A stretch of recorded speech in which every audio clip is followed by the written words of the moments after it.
So hello and welcome everyone to the daily news analysis of Hindu for today that is 25th of August 2023। तो चलिए आज इतने सारे articles हम लोग कवर करने वाले हैं, वन बाय वन उसे देख लेते हैं। पहला जो है, Modi Xi calls for the steady disengagement along LAC, page number 1 में ये मिल जाएगा। Chandrayaan 3 rover has begun mobility operation says ISRO, page number 1 में ये भी मिल जाएगा। ड्रिवन टू टीयर्स, ये एडिटोरियल वाला सेक्शन है। India G20 opportunity for an African renaissance, ये पेज नंबर 8 का पर्सन है। Should the CJI be a part of committee of selecting chief election commission, chief election commissioner को appointment करने के लिए, मतलब सिलेक्शन करने के लिए सीजीआई का पार्ट होना जरूरी है कि नहीं है, ये वाला आर्टिकल में वो दिखा जाएगा। India and the northern sea routes, India and the northern sea routes, वहाँ पर ट्रांजिट करने के लिए कितना मतलब सही रहेगा क्या नहीं रहेगा, ये इस आर्टिकल इसी के बारे में है, पेज नंबर 10 में मिल जाएगा। नेक्स्ट जो है, BRICS now a non western grouping with the induction of 6 new member nations. BRICS में अभी 6 न्यू नेशन को इंक्लूड किया गया है। इंडिया मतलब इसमें मतलब हिचकिचा रहा था कि वहाँ पर ज्वाइनिंग ना किया जाए, पर फिर भी चाइना का प्रेशर ज़्यादा है, इसलिए थोड़ा वहाँ पर इंडिया को से मतलब रुक जाना पड़ा। चलिए देख लेते हैं इसे, पेज नंबर 12 में ये आर्टिकल मिलेगा। Chandrayaan mission a key milestone in ISRO's journey, Kasturirangan, Kasturirangan, page number 13 का ये आर्टिकल है। The eyes and the ears of Pragyan that guide it through lunar surface, page number 13 में मिलेगा। Fly me to the moon seems to be the global ambition in 2023। तो ये सारे article हम आज कवर करेंगे। तो चलिए शुरू करते हैं आज का पहला article. Modi and Xi calls for speedy disengagement along LAC, line of actual control.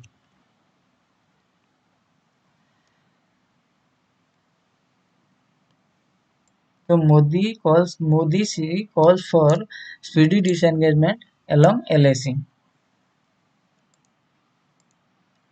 India and China have agreed to set up efforts for the disengagement of troops and de-escalation of tensions along the line of actual control after a conversation between Prime Minister Narendra Modi and Chinese President Xi Jinping on the sidelines of BRICS summit in South Africa. Foreign Secretary Vinay Kwatra said on Thursday. The meeting between Mr. Modi and Mr. Xi took place on Wednesday, sources said, as the two leaders attended the summit in Johannesburg along with leaders from Brazil, Russia and South Africa. However, the announcement of the talks was kept under wraps until the next day, just prior to the PM's departure for Greece. Respect the LAC. In a conversation with President Xi Jinping of China, PM highlighted India's concern on the unresolved issue along the LAC in the western sector of the India-China border areas. Mr. Quatra told the media he said Mr. Modi had underlined that the maintenance of the peace and tranquility of the border areas, observing and respecting the LAC are essential for normalization of the India-China relationship. BRICS decided to include 6 new members in a landmark decision. Members of the BRICS on Thursday declared expansion of the grouping by welcoming 6 new countries into the fold, announcing the decision at the end of the 15th BRICS summit in Johannesburg. Prime Minister Narendra Modi said the move would strengthen the grouping and increase confidence in the idea of a multipolar world order. तो ये disengagement along the LAC sought by Modi and Xi Jinping. The readout given by the Foreign Secretary, however, made no mention of the Prime Minister making any reference to India's earlier position that a reversion to the status quo ante as of April 2020 was necessary to resolve the conflict. While Mr. Modi and Xi had spoken briefly on the sidelines of the Bali G20 summit dinner last year about the need to stabilize the LAC. This is the first such conversation in the last 3 years where the two leaders spoke at same length on resolving the issue. Mr. Quatra said that The two leaders had decided to direct their relevant officials to intensify efforts to at expeditious disengagement and de-escalations, indicating the current talks being held between military commanders at LAC. These talks had been extended earlier this month after an unsuccessful 19th round of commander-level talks were completed on August 14. As the Hindu reported, the talks were restarted a few days later, and Major General on both sides reportedly discussed the stalemate over the disengagement of troops. In addition, the creation of a buffer zones as part of the agreement between the two sides has restricted patrolling by the troops, while no timeline was given for the expeditious resolution of the issue after the meeting between the two leaders. The situation has some parallel to the 2017 Doklam conflict between the India-China that ended after a similar encounter between Mr. Modi and Mr. Xi on the sidelines of that year's G20 summit in Hamburg. In this case, the BRICS summit provided the meeting ground for the two leaders. BRICS to add six new member countries. South Africa President Cyril Ramaphosa, current chair of BRICS, presented the Johannesburg Declaration, the outcome of document of the summit, and made an indirect reference to Ukraine conflict, saying the grouping's members had sought peaceful resolution of the disputes. I am pleased that our teams have come to an agreement on the guiding principles, standard criteria, and procedures for expansion. And based on these today we have agreed to welcome Argentina, Egypt, Iran, Saudi Arabia, Ethiopia, and United Arab Emirates into BRICS. Mr. Modi said, expressing confidence that together with the new members, BRICS would be able to have a new dynamism and energy in its actions. Addition of Iran, Saudi Arabia, and UAE is of special significance as the three will represent both flanks of the energy-rich Gulf in the BRICS. Joining the BRICS is also the first time that Iran and Saudi Arabia took a common diplomatic decision months after they normalized relation in April this year. The decision to expand BRICS was taken 13 years after the organization was last expanded with the addition of South Africa in 2010. Originally consist of Brazil, Russia, India, and China. BRICS was envisioned as a global level outfit of major economies that are playing an increasingly important role in the post-Cold War world order. The decision to expand BRICS was taken 13 years after the organization was last expanded with the addition of South Africa in 2010. Originally consisted of Brazil, Russia, India, China. BRICS was envisioned as a global level outfit of a major economies that are playing an increasingly important role in the post-Cold War world order. Apart from the main BRICS event, PM Modi held bilateral meeting with the leaders of Senegal, Mozambique, Ethiopia, Outreach and BRICS Plus dialogue sessions where he invited the participant countries to join bodies such as the International Solar Alliance, One Sun, One World, One Grid Coalition for Disaster Resilient Infrastructure, One Earth, One Health, Big Cat Alliance, and a Global Center for Traditional Medicine. We reiterate our commitment to inclusive multilateralism and upholding international law, including the purpose and principle enshrined in the United Nations Charter. We are concerned about the ongoing conflict in many parts of the world. We stressed our commitment through the peaceful resolution of differences and disputes through the dialogue and inclusive consultation, Mr. Ramaphosa said.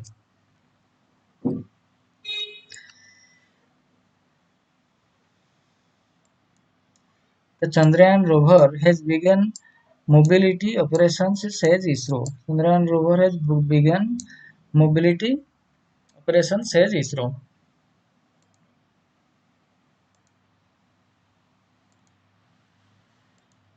Hours after the Pragyan lunar rover rolled out from the Vikram lander and took its first walk on the moon, In the early hours of Thursday, the Indian Space Research Organisation (ISRO) said that the historic Chandrayaan-3 mission was running on the schedule, with all systems working normally. Instruments abroad, the lander and rover will now study the moon's mineral composition and the seismic activities in its atmosphere, according to ISRO Chairman S. Somnath.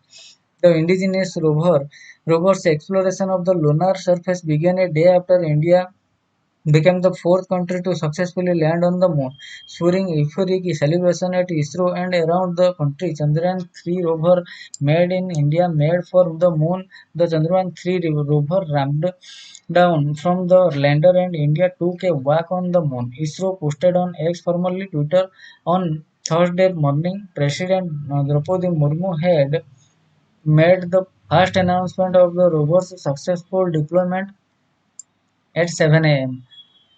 ISRO rover has begun mobility operation. It's rolling out a few hours after the landing of Vikrama marked the successful of yet another stage of Chandrayaan 3. I took forward with the excitement alongside my fellow citizens and scientists. So to the information and analysis that Pragya will acquire, Mr. Murmu posted. Later in the evening, ISRO added an update on mission operation and the payload abroad, aboard the lander. Chandrayaan-3 mission, all activities are on schedule, all systems are normal. Lander module payloads ILSA, RAM, BHA, and CHA are turned on today. Rover mobility operation have command safe payload on the propulsion module was turned on Sunday. It posted. Dr. Somnath confirmed that the rover movement is happening and working very well. He said that there are two instruments in the rover and three instruments on the board the lander on board the lander, and all of them have been switched on sequentially. They will study basically the mineral composition of the moon as well as the atmosphere of the moon and the seismic activities there. He added. Dr. Somnath also said the Chandrayaan 3 spacecraft lander Vikram has touched down on the moon's surface well within the area identified for the purpose.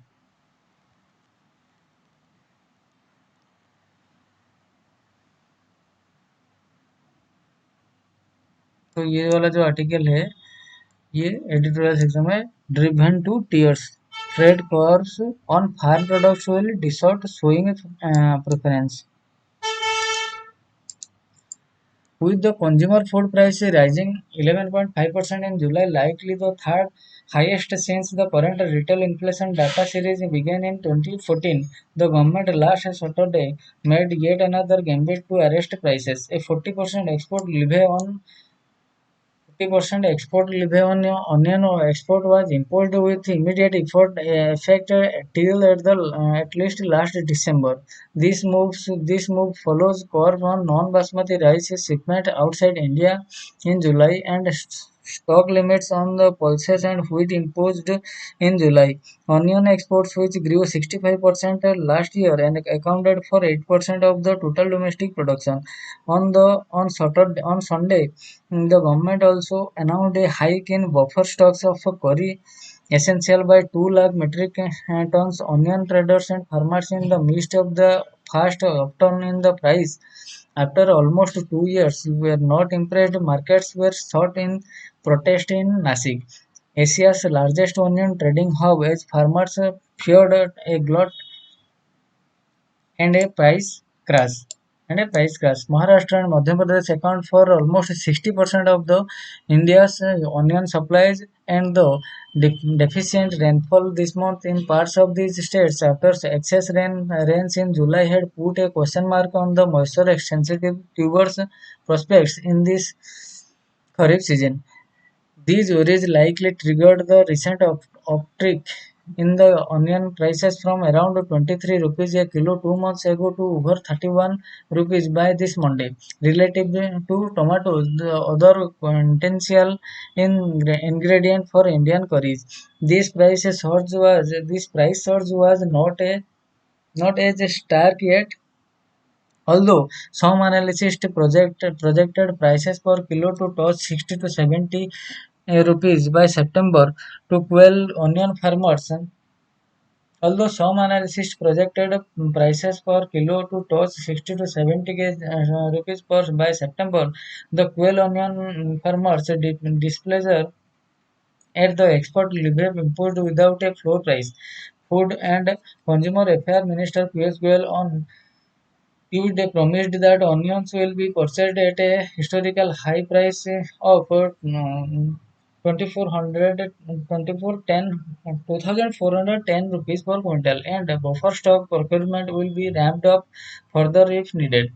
A Bank of Baroda report cautioned that steps such as export curbs also have a tendency to reinforce the scarcity factor, worrying markets and push up prices further. However, how this attempt to balance the interest of the consumer and farmers plays out remains to be seen.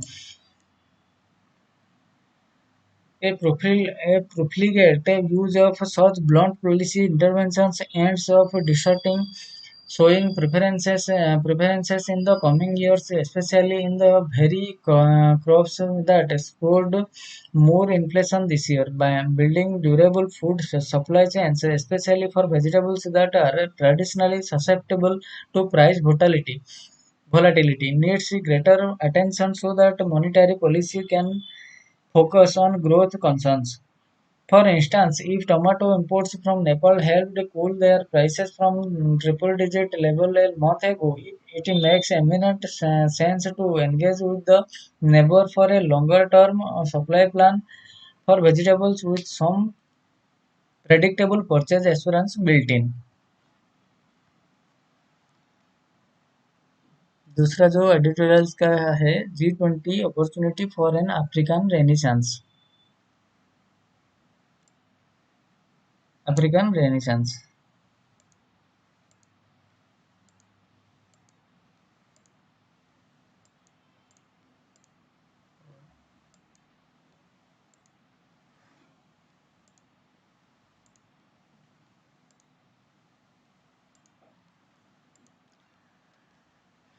Like an absentee landlord, Africa is flagging its demand nowadays on multilateral fora such as BRICS, G20, and United Nations General Assembly for a continent with 54 countries over a quarter of global South. It is populated at BRICS and the G20 by South Africa, an atypical representative of a black continent.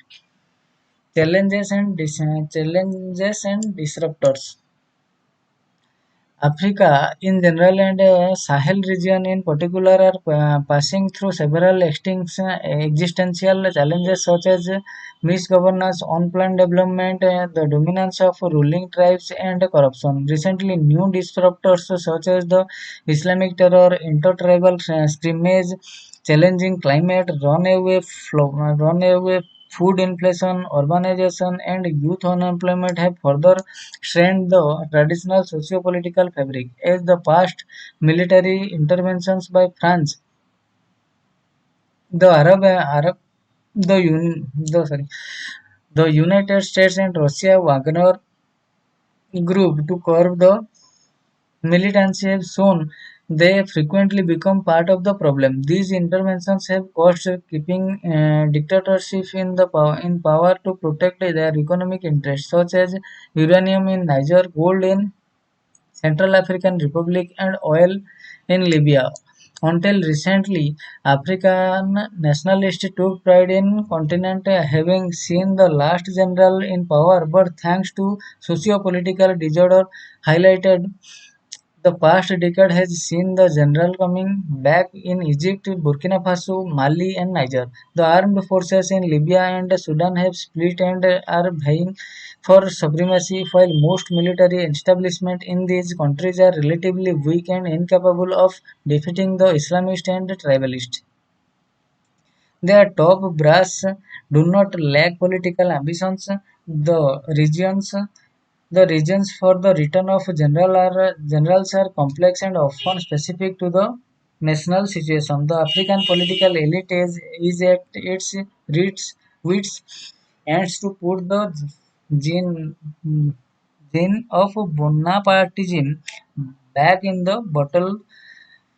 Their earlier regional and continental prescription of delegitimization and containment of pursuits is becoming increasingly less effective as such regimes have proliferated. Thus, when the economic community of West African states recently threatened to act militarily against the Niger's junta, two member states, Mali and Burkina Faso, both run by military governments, opposed the idea. Similarly, Sudan's varying generals have defied calls for ceasefire, eroding the international support. Africa's problems are further compounded by an erosion in its international support base. China has been Africa's largest trading partner and investor, but a slowing economy and trade have reduced its appetite for Africa's commodities. Its Belt and Road Initiative has raised the debt of some African countries to unsustainable levels in turn causing them to cede control of some of their assets to China. Russia previously promoted the Wagner group in Africa in a shortcut as a shortcut for security, but after the militia's mutiny against the Kremlin and the death of its chief in an air crash on Wednesday, the situation is unclear. Russia, which is under Western economic sanction, hosted an African summit in July that saw tepid participations. France, the United Kingdom, and other colonial powers, as well as United States, have continued to exploit mineral wealth in Africa, but their economic downturn has limited their outreach. Moreover, Europe's main concern is limited to stopping illegal migration from African shores. Against this worrying backdrop, the 15th BRIC summit took place in South Africa on August 23-24 with the theme BRICS and Africa. It would be followed up early in September in the 18th G20 summit hosted by India, where several issues of a global south with Africa as a focus would come up. The annual sessions of the United Nations General Assembly would also get underway. Once again, the black continent's travel would prick the world's consciences.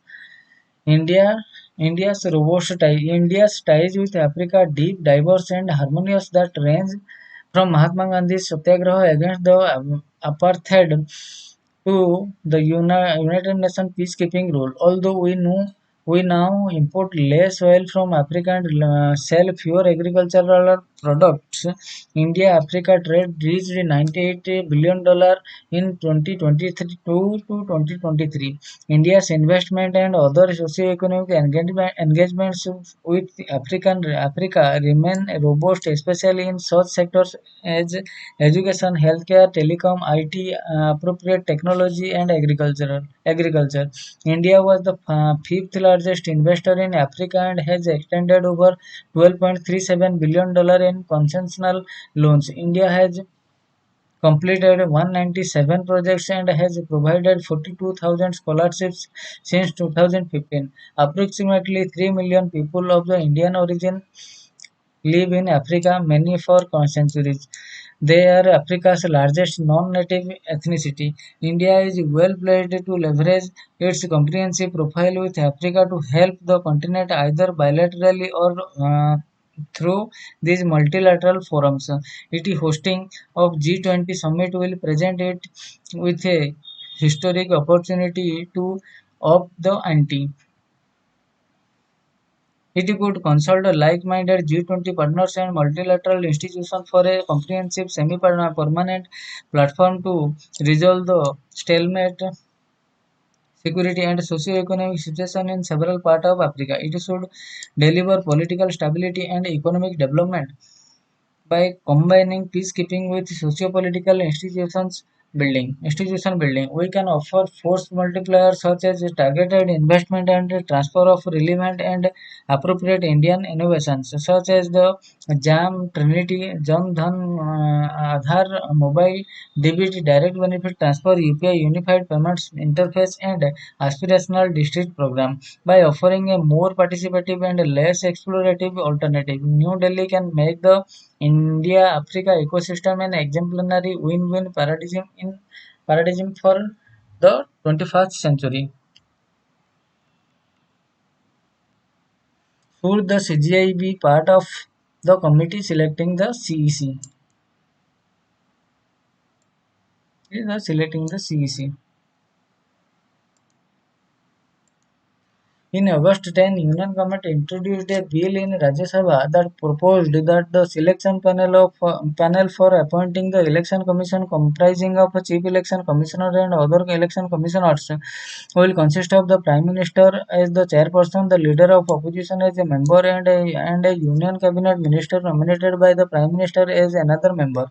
In March, the Supreme Court had ruled that the selection panel should comprise the Prime Minister, the Leader of Opposition, and the Chief Justice of India until Parliament enacts a law on the manner of appointment. The opposition had arguing that the replacement of the CGI with a cabinet minister in the bill indicates that the government is trying to make the pool body a puppet. Should the CGI be part of the committee nominating the CEC? O.P. Rawat and Jagdeep Chhogar discussed this issue in a conversation moderated by Sirpanna Chakraborty, edited experts. According to the Chief Election Commission, Chief Election Commissioners and other election commissioner appointment condition of service and term of office Bill 2023, a cabinet minister will be part of the selection panel instead of the CGI. This means that there will be the two members from the ruling dispensation on the panel. Does this affect the neutrality of the panel? O.P. Rawat, the issue before the Supreme Court was not who will be on the selection committee, it was why did you, the government, not enacted a law as promised or as laid down in the constitution. So the court said you make a law, but until then our suggested panel will select the CEC and ECs. In the constitution, Parliament is the supreme law-making body, and the Supreme Court has the power to judicially review the constitutionality of every law. So I do not think there is any issue in this. Jagdeep Chopar, I agree with Mr. Rawat that the court had said that Parliament should make a law, and that until such a law is made, the composition of the committee would be as given in the judgment. But I would also like to add that this was the direction of the court, and in every judgment, the court is also expected to explain the rationale for its decision. In March, in the March judgment, the court expended a lot of time and energy on why this law needs to be made, and the fundamental rationale was that the election commission is a crucial entity for the existence of democracy. As a matter of fact, the judgment says that the right to vote is a fundamental right effectuated by the election commission through the conduct of elections, and therefore to ensure that this right can be exercised properly, the election commission has to be independent of the executive. So while the bill is proposed follows the letter of judgment, it does not at all follow the spirit of the judgment. This is a major issue with the bill. Is there any is any substance to the perception that election commission will now be more amenable to the executive's wishes? O.P. Rawat. In another judgment in July 2017, when there was no law and executive used to appoint the CEC and ECs, the Supreme Court observed that although Parliament has not enacted any law for appointment of the CEC and ECs, the appointment of the CEC and ECs so far have been fair and politically neutral. It was from the same system that we had Sukumar Sen, who conducted the first election in independent India due to partition. A large number of people had come from Pakistan, and electoral rules to had to be prepared. It was a huge issue for until then. The government of India's voter list had just about 4 crore voters, but in the first voter list after independence there were 17 crore voters. Despite all those difficulties, and with the literacy level being really low, Sen conducted a sterling election. The British had said that by giving universal suffrage, India will undo itself. She proved them wrong. T.N. Sessan was also a product of the same system. In case there is an apprehension after the law is passed, the Supreme Court has the power to judicially review it. So I don't think there is any problem. While there is Jesse, while there have been sterling examples like Mr. Rawat himself, there have also been many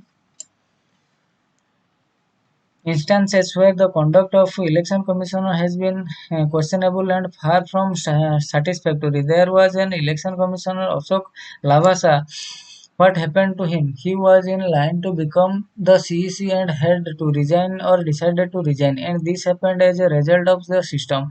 So the system of the executive appointing the ECs and that too purely from the bureaucracy is not the healthiest, and the way this bill has been prepared is contrary to the intention of rational or justifications of the Supreme Court's judgment in March. Only time will tell whether the independence of election commission will be compromised or not. But in the last few years, the perception in the mind of at least some people is that the election commission is not doing what it ought to be doing. So does this bill in any way override the Supreme Court ruling of March? Not at all, because the court had asked why Parliament had not enacted a law. Now this will have to be debated in Parliament. Whether it is passed or not is another issue. The bill says that the salary of a CEC would the bill says that the salary of CEC would be equivalent to that of a cabinet secretary. As of now, the salary is equivalent to that of a Supreme Court judge. Though the amount is the same, does this mean that the rank of the CEC is being downgraded? I don't think it is a downgrade. It is a downgrade in the matter of salary because the salaries are the same for a Supreme Court judge and a cabinet secretary. But if you see this in the context of other constitutional body like Union Public Service Commission and the Chief Information Commission, which have been downgraded, you feel that the constitutional bodies are being continuously downgraded. A UPSC member is now equal to secretary to the government. The CIC's tenure has been brought down from 5 years to 3 years, and they are also equivalent to secretaries. So one feels that this may give rise to some sort of dilution of their status and have a commensurate effect on performance. Jesse, I agree the money is not as critical as the status of a position. If the salary is the same, where is the need to say that it will now be equivalent to that of the cabinet secretary? I find it mysterious. If you give the same salary but take the status at a different level, at least in perception, it is unnecessary and undesirable unless of course this is being done with a certain objective file I am not aware of. The CEC is removable through the same procedure as a Supreme Court judge, but other election commissioners do not have the same security of tenure. They can be removed on the Chief Election Commissioner's recommendation. Does this bill have any provision on this? Yes, which is good. Yeah, it is says that the other election commissioners will also have the same removal procedure as the CEC or the Supreme Court judge. This is one of the two positive provisions in this bill. OPR.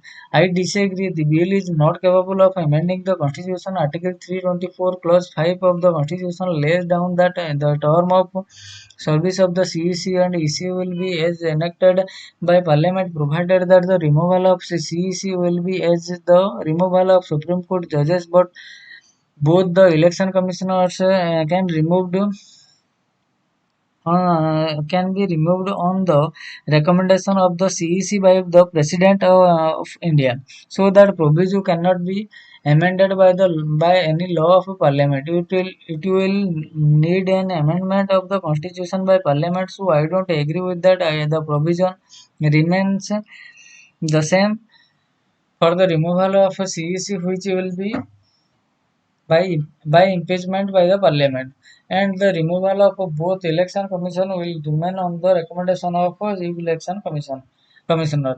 The present policy of a multi-member ECI, where an existing member is promoted as a CEC based on seniority, they get a full tenure only as a whole, but usually only for 2 years or so as a CEC. Is there any case to advocate a full tenure for CEC in this bill? I think the CEC must have a 6 year tenure. Further or not has sent Whether or not he has spent 2 or 3 years as a EC, the CEC is at a different pedestal than the EC under the current scheme of things. I would even go to the extent of saying that this should be independent of the age of the CEC.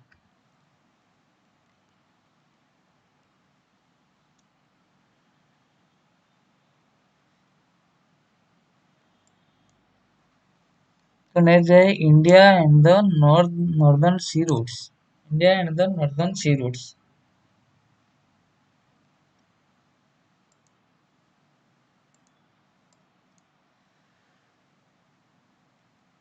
Murmansk, popularly called the capital of Arctic region and a beginning point of the Northern Sea route, is witnessing the rising trend of Indian involvement in cargo traffic. In the first 7 months of 2023, India got the lion's share of 35% of 8 million tons of cargo handled by the Murmansk port, which is about 2,000 kilometers northwest of Moscow. India has been showing greater interest regarding the NSR for a variety of reasons. Why is the Arctic region significant to India? The vulnerability of Arctic region, which is above the Arctic Circle and include the Arctic Ocean with the North Pole at its center, to unprecedented changes in the climate may have an impact on India in the terms of economic security, water security, and sustainability. The region also constitutes the largest on, unexplored prospective area for hydrocarbons remaining on the earth. Shyam Saran, former foreign secretary, in an article in the Hindu published in the February 2012, states that it is estimated that the region may hold over 40% of the current global reserves of oil and gas. There may also be significant reserves of coal, zinc, silver. However, the government's Arctic policy of 2022 mentions that the country's approach to economic development of the region is guided by United Nations Sustainable Development Goals. How old is India's engagement with the Arctic? India's engagement with Arctic can be traced to the signing of the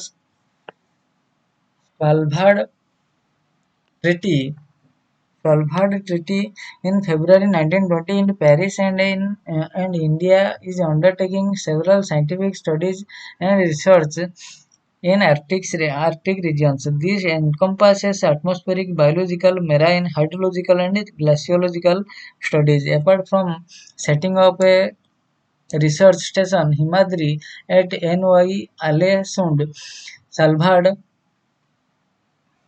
in 2008. The country launched its inaugural multi-sensor moored observatory and northernmost atmospheric laboratory in 2014 and 16 respectively. Till last year, 13 expeditions to Arctic were successfully conducted. In May 2013, India became an observer state of the Arctic Council along with the five other including China. What is NSR? The North Sea route, the shortest shipping route for freight transportation between Europe and the countries of Asia Pacific region, straddled four seas of Arctic Ocean running 5,600 kilometers. The route begins at the boundary between Barents and the Kara Seas at the end in the Bering Strait. A paper published on the website of Arctic Institute in September 2011 states that in theory distances saving along the NSR can be as high as 50% compared to the currently used shipping lanes via Suez or Panama. The 2021 blockage of Suez Canal, which forms part of widely used maritime route involving Europe and Asia has led to greater attention on the NSR.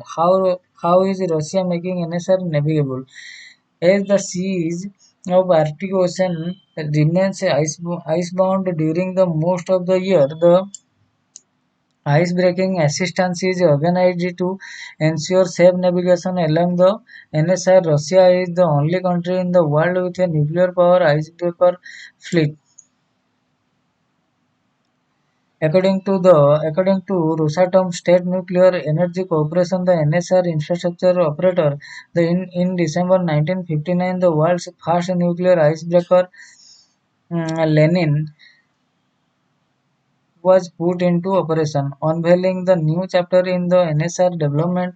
It was decommissioned 30 years later. Today, FSUE Atomfloat, a subsidiary of Rosatom, act, acts as the fleet operator of nuclear-powered icebreaker. The fleet comprises seven nuclear-powered icebreakers, apart from one nuclear container ship. Three more are expected to be commissioned between 2024 and 2027. What are the driving factors for India to participate in the NSR development? But primarily the growth in cargo traffic along the NSR is on the constant rise, and during 2018 to 2022 the growth rate was around 73%. Last year the volume of cargo traffic was 34.1117 million tons. With India increasingly importing crude oil and coal from Russia in recent years, Rosatom says that the record supplies of energy sources for the Indian economy are possible due to such a reliable and safe transport artery as NSR. Secondly, NSR assumes importance given India's geographical position and the major share of its trade associated with the sea transportation. Thirdly, the Chennai-Vladivostok Maritime Corridor project, an outcome of the signing of the Memorandum of Intent between the two countries in September 2019, is being examined as one linking with another organized international container and transit through the NSR. The 10,500 km long CDMC passing through the Sea of Japan, the South China Sea, and Malacca Strait will bring down transport time to 12 days, almost a third of what is taken under the existing St. Petersburg Mumbai route of 16,000 km. According to the Union Minister for Ports, Shipping and Waterways, Sarbananda Sonowal, who was quoted as saying in the Hindu Business Line in June 2023, a study commissioned by the Chennai Port Trust revealed that cooking coal, crude oil, liquefied natural gas, and fertilizers are some of the cargo that can be imported from Russia to India through CVMC.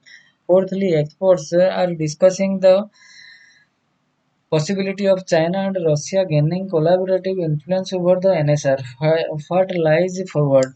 The NSR development plan until 2035, as approved by Russian government last year, sets the cargo traffic target as 80 million tons and 150 million tons for 2024-2030.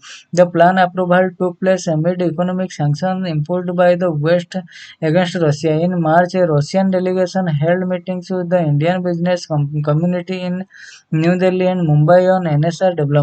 According to media reports, the delegation had promised to provide the availability of a key components for the year-round operation of the route. Rosatom seeks the participation of Indian companies in projects related to the NSR. As for the CBMC project, a workshop featuring stakeholders from the two countries is expected to be held in the second half of the October, says a senior officials.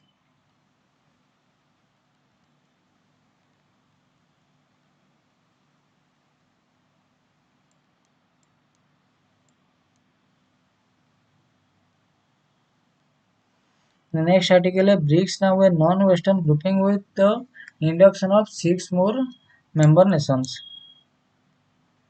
Six more member nations.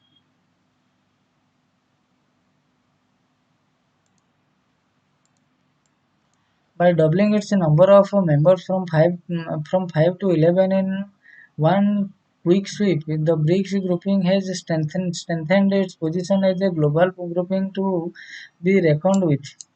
In addition, the choice of countries bringing in four major players from the West Asian region: Egypt, Iran, Saudi Arabia, and UAE, apart from Europe, Ethiopia and Argentina from Africa and South America, is significant as it denotes a shift in the non-Western economic groupings underpinnings to make it a more politically relevant bloc. Chief among the messages the BRICS has sent out that despite the misgivings and even mockery of the cohesion in the grouping in the West, it is an attractive club for members of the Global South. BRICS founders choose from 22 countries that formally applied for BRICS membership and more than 40 in all that have an evinced interest in the group. The message that summit and BRICS expansion took place despite the US and the Europe's moves to isolate Russia over its invasion of Ukraine and to push for an ICC international warrant that prevented Russian President Vladimir Putin from traveling to Johannesburg would not be lost on the Western Bloc either. While India may not have been in favor of such a rapid expansion, officials have said it took the lead in drafting the criteria for membership and the fact that most of the new members are strategic partners of India is the result of India's effort. The introduction of Iran in the BRICS sends a further message against US sanctions just as Iran's induction in the SCO this year did and it is significant that Prime Minister Narendra Modi spoke to Iranian President Ibrahim Raisi before the summit. However, many international observers have pointed out that all the new members have very close economic ties to China and the acceptance of Iran and Saudi UAE to the same grouping has only been made possible by the peace deal brokered by the Beijing earlier this year. This factor means that in future India may have to lobby harder to make its vote in BRICS grouping count. Briefing the media, Foreign Secretary Vinay Kwatra said the BRICS expansion would also bolster India's push for United Nations reform, more representation of the Global South and expansion of United Nations Security Council.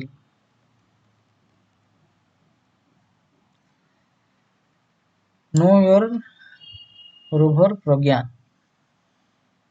ये प्रज्ञा rover के regarding पूरा जो systematic दिया गया है, battery कैसा है, कितना मतलब क्या सिस्टम लगाया गया है, कैसे वो जाके मून पे लैंड किया, क्या हुआ, ये ये पूरा डिटेल में दिया गया है। यह आप चेक कर लीजिएगा थोड़ा।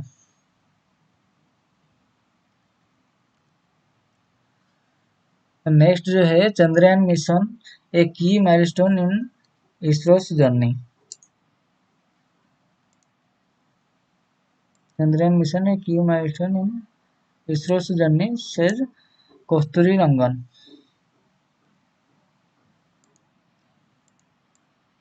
The successful Chandrayaan-3 mission has opened up the potential to use the moon as a takeoff point for future planetary missions and bolstered India's credential to participate in such a futuristic exploration, veteran space scientist K. Kasturirangan said on Thursday. Mr. Kasturirangan said the soft landing and ability to maneuver after touchdown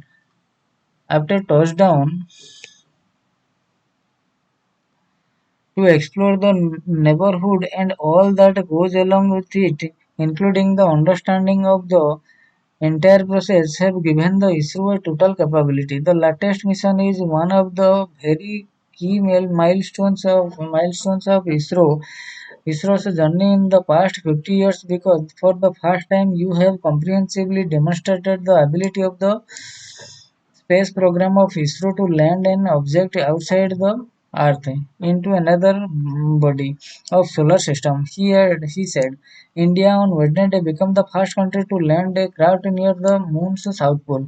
Exploring the south pole is very important because of the fact that sunlight does not come much, and since the moon has stopped evolving after 2 billion years, the south pole is a pristine region which gives you telltale signs of almost 2 billion years of uninterrupted existence without other kinds of radiations and so on and so forth.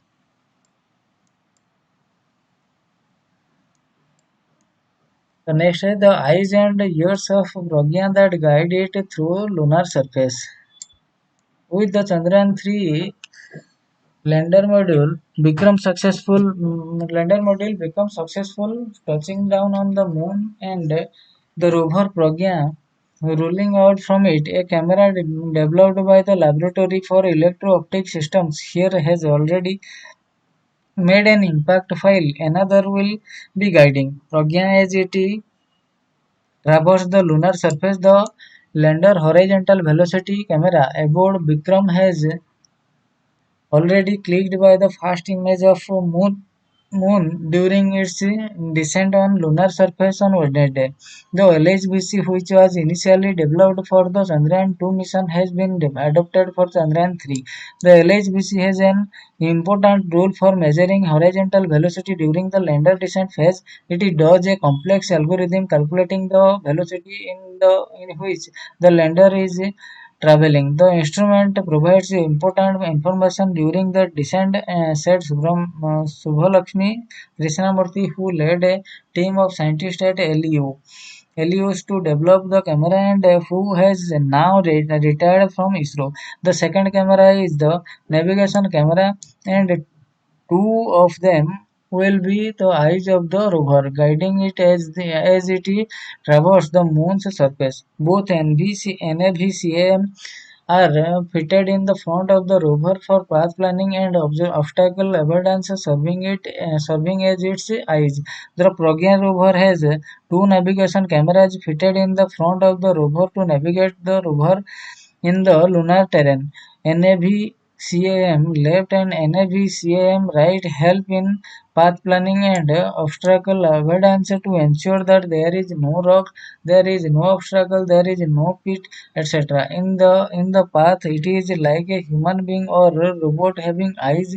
So wherever the rover is going to move, there is a path planning which is done based on the stereo image from the NAVCAMs, said Mr. Mrs.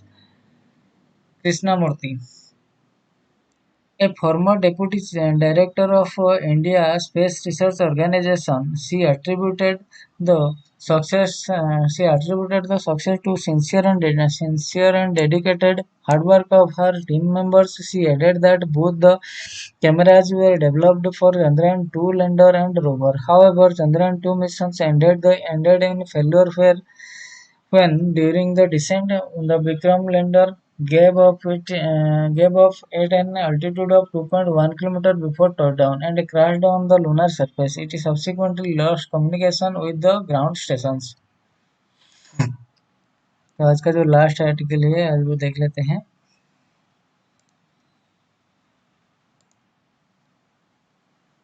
Fly me, fly me to the moon seems to be global ambition in 2023. The year 2023 seems to be the year of moon as number of lunar missions are scheduled to take place this year. In the past 2 months, two missions were launched: India's Chandrayaan-3 on July 14 and Russia's Luna 25 on August 11. While Chandrayaan-3 met with success when its lander module safely touched down on the lunar surface and was followed by the rover's rollout on Thursday. Luna 25 suffered a glitch and crashed on the moon's surface on August 19. Apart from these two missions, there are four more lined up for this year. They include commercial lunar payload service and lunar trailblazer from US. The CLPS initiative of the National Aeronautics and Space Administration, according to the US Space Agency, allows rapid acquisition of lunar delivery service from American companies for payload that advance capabilities for science, exploration, or commercial development of the moon. The Lunar Trailblazer, on the other hand, is an orbiter. The moon mission includes China's lunar communication and navigation satellite constellations and Japan's smart lander for investigating moon SLIM, which is an orbiter lander mission. This year also saw another failure of Japan's Hakuto-R lander failed to make a moon landing in April.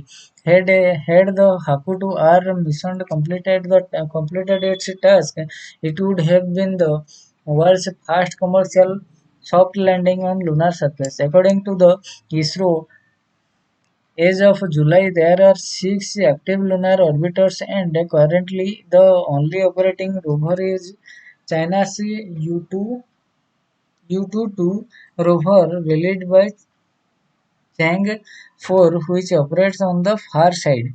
Israel-China mission. Next year, Beresheet 2 from Israel, US volatiles investigating polar exploration rover, China's lunar exploration program, Chang'e 6 and Hakuto 11 are expected to be launched. अगले इतने सारे mission conduct किया जाएगा. So thank you for today, and we will meet from tomorrow onwards. Thank you.